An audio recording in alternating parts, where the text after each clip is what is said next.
See on lobi. Lobil on 5 menüüd, mis asetsevad vasakul külje peal.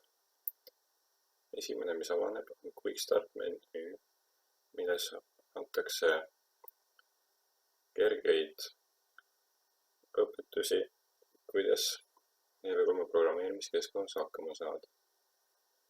Ülevalt teine menüü ehk Model Course sisaldab õpetusi erinevate robotite ehitamiseks. Kõige ülemine Model Expansion set annab ülevaate erinevatest lisakomplektidest. File-menüüs saab avada projekte või luua uusi.